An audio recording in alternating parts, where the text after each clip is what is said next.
This tutorial is mostly for my coworkers. Some of them have gotten new Macs, and they're coming from the Windows environment. They don't know anything about the Macintosh.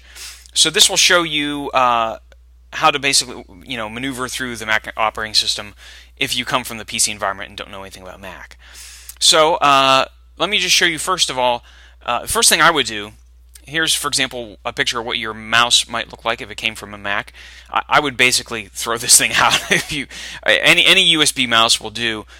You may think that this looks like it just has one button, but in fact, if you click on the right side, it does usually do a right mouse button click. But it's still that mouse is the one thing about the Mac that drives me insane. So I just went ahead and plopped in a standard USB mouse. The keyboard might look different to you. You have your control and your option, which is also your alt key. On Windows, the Windows key is gone, of course, and instead you have this command key. The command key does what the control key does on a lot of Windows stuff. For example, command C is copy, just like control C is copy on Windows. Command V is like control V paste on Windows. So the control key, if you hold down the control key and click your left mouse button, or if you only have one mouse button, the control is the same as a right click.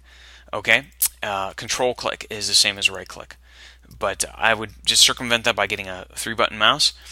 And then your option key is going to be used. Well, that's more application specific. The other thing you're going to notice is that all your widgets for closing and manipulating the open windows is actually on this side. So you've got your X to close, minus to minimize, and your plus to maximize your view. So they're just on the other side. The other thing is you may think is strange as a Windows user if you're used to clicking on the close button and that will close the program. But you'll see by the title bar up here that, in fact, Safari is still running. And if you look here in the dock, you can see the little blue dot under Safari. It means that that program is still, in fact, running. Okay. So if you want to quit out of a program completely, hold down Command Q, and that will quit out of it. Okay. You can also quit it from the main menu. You can quit it from in here as well. Okay. Let me bring that back up so I can show you switching between things. Also, holding down Command and Tab will bring up a requester where you can see the active programs that are running right now and switch between them. So if I want to go to Safari, I just move my mouse over top of it and let go of Command, and I just switch right over to that. Okay. The dock is, of course, like you've seen in a lot of commercials and whatnot. The dock, in fact, is an application shortcut menu. It also is like the task manager in a way in Windows, because as you can see, it shows you what tasks are open. Unlike in Windows, which only shows you stuff that's running, this will show you, whatever you have left in the dock here. Okay.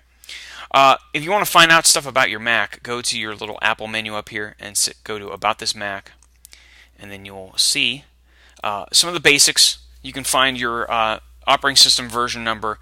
And then if you go on more info, this is like the device manager inside of Windows in your control panel. Shows you every diagnostic of all the different hardware in your system.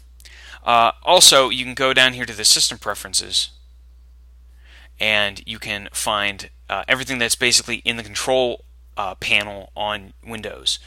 You've got your user accounts, your everything about your system, your appearance, screensavers, all that kind of stuff, your mouse, your printers, and stuff like that. So they're just in different places. It's not in the control panel. It's right here in their system preferences. All right.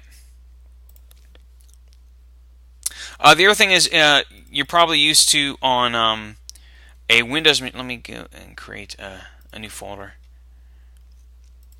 Also, if you hit F2, that does not rename on Windows. If you select something and hit F2, it will open, let you rename something. Here, you just have to double click on the name in here, and then you can type whatever you want.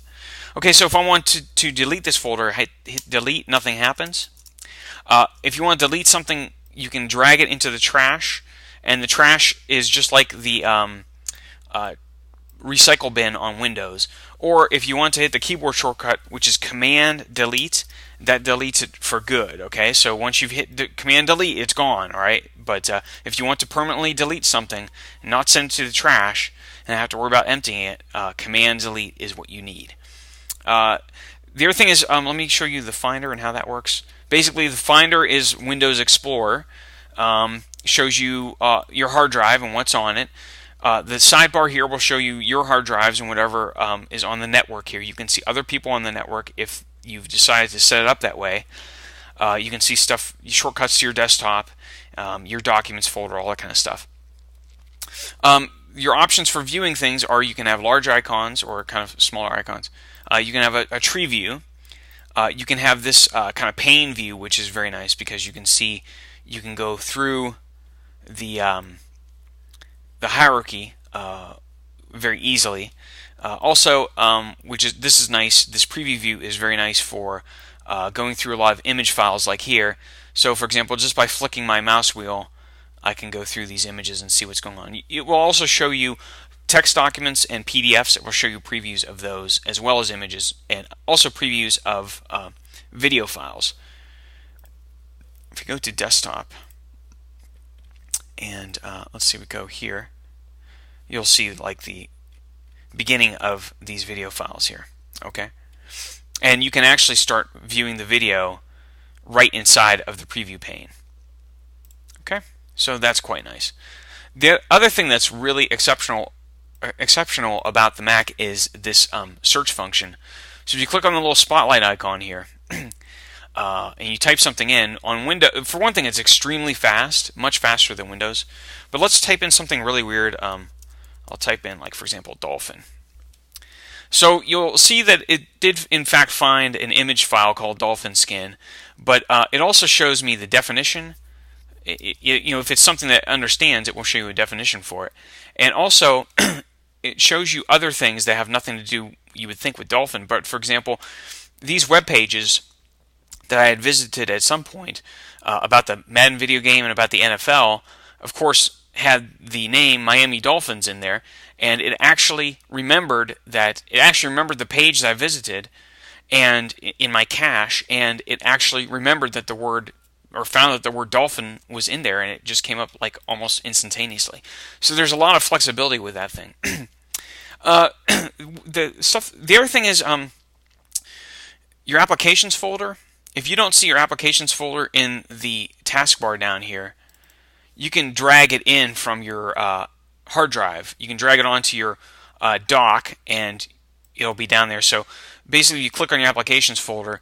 This will mimic the taskbar. So in your taskbar, you know how you have your shortcuts to all your applications? Well, it's the same thing here. I would just go ahead, if it's not already in there, you can go ahead and do that, and that will mimic some of the functionality that you have on your PC. So that's some of the basics. Next time I'm going to go through how to create media on your Mac, and there's a lot of options for that come built in, and I hope you got some use out of this.